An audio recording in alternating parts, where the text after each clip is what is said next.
Clip number 620۔ اس clip میں آپ انشاءاللہ قرآن پاک کی سورہ ابراہیم کی آیت نمبر 26 سے 27 تک کی تلاوت، ترجمہ اور تفسیر قرآن صراط الجنان سنیں گے۔ بسم اللہ الرحمن الرحیم۔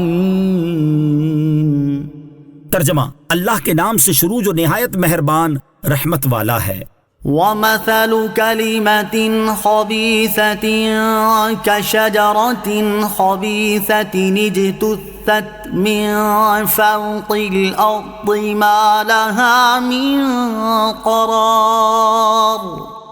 ترجمہ: اور گندی بات کی مثال اس گندے درخت کی طرح ہے جو زمین کے اوپر سے کاٹ دیا گیا ہو تو اب اسے کوئی قرار نہیں۔ وَمَثَلُ كَلِمَةٍ خَبِيثَةٍ، اور گندی بات کی مثال۔ اس آیت میں مذکور مثال کا خلاصہ یہ ہے کہ گندی بات یعنی کفریہ کلام کی مثال اندرائن جیسے کڑوے مزے اور ناگوار بو والے پھل کے درخت کی طرح ہے جو زمین کے اوپر سے کاٹ دیا گیا ہو تو اب اسے کوئی قرار نہیں، کیونکہ اس کی جڑیں زمین میں ثابت و مستحکم نہیں اور نہ ہی اس کی شاخیں بلند ہوتی ہیں۔ یہی حال کفریہ کلام کا ہے کہ اس کی کوئی اصل ثابت نہیں اور وہ کوئی دلیل و حجت نہیں رکھتا جس سے اسے استحکام ملے، اور نہ اس میں کوئی خیر و برکت ہے کہ وہ قبولیت کی بلندی پر پہنچ سکے۔ يثبت الله الذين آمنوا بالقول الثابت في الحياة الدنيا وفي الآخرة ويضل الله الظالمين ويفعل الله ما يشاء۔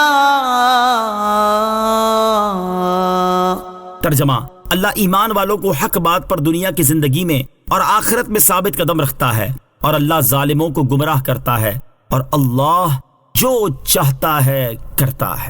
یثبت اللہ، اللہ ثابت رکھتا ہے، یعنی اللہ تعالیٰ ایمان والوں کو دنیا کی زندگی میں کلمہ ایمان پر ثابت رکھتا ہے کہ وہ آزمائش اور مصیبت کے وقتوں میں بھی صبر کرتے ہیں، ایمان پر قائم رہتے ہیں اور راہ حق اور سیدھے دین سے نہیں ہٹتے، حتیٰ کہ ان کی زندگی کا خاتمہ ایمان پر ہوتا ہے، اور آخرت یعنی قبر میں بھی اللہ تعالیٰ انہیں ثابت رکھتا ہے، کیونکہ قبر آخرت کی سب سے پہلی منزل ہے۔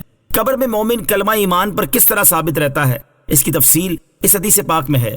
چنانچہ حضرت براء بن عازب رضی اللہ تعالیٰ عنہ سے روایت ہے، رسول اکرم صلی اللہ تعالیٰ علیہ وسلم نے ارشاد فرمایا، مردے کے پاس دو فرشتے آ کر اسے بٹھاتے ہیں، پھر اس سے کہتے ہیں تیرا رب کون؟ وہ کہتا ہے میرا رب اللہ ہے۔ پھر کہتے ہیں تیرا دین کیا ہے؟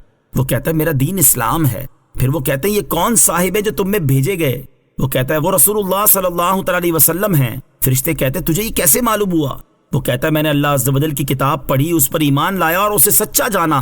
یہی اس آیت یثبت اللہ الذین آمنوا کی تفسیر ہے۔ حضور انور علیہ الصلوۃ والسلام نے ارشاد فرمایا، پھر آسمان سے پکارنے والا پکارتا ہے کہ میرا بندہ سچا ہے، لہٰذا اس کے لیے جنت کا بستر بچھاؤ، اسے جنت کا لباس پہناؤ اور اس کے لیے جنت کی طرف دروازہ کھول دو۔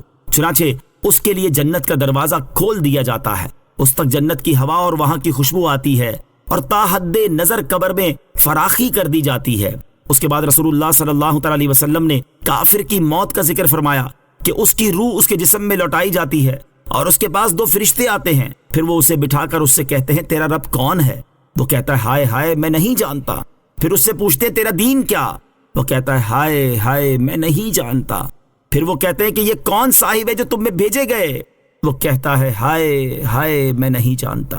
تب پکارنے والا آسمان سے پکارتا ہے کہ یہ جھوٹا ہے، لہذا اس کے لیے آگ کا بستر بچھاؤ، اسے آگ کا لباس پہناؤ اور اس کے لیے جہنم کی طرف دروازہ کھول دو۔ پھر اس تک وہاں کی گرمی اور بو آتی ہے اور اس پر اس کی قبر تنگ ہو جاتی ہے، حتیٰ کہ قبر میں اس کی پسلیاں ادھر کی ادھر ہو جاتی ہیں۔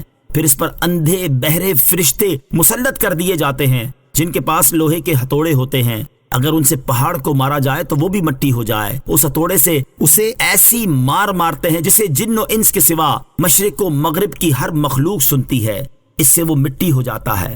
پھر اس میں روح لوٹائی جاتی ہے۔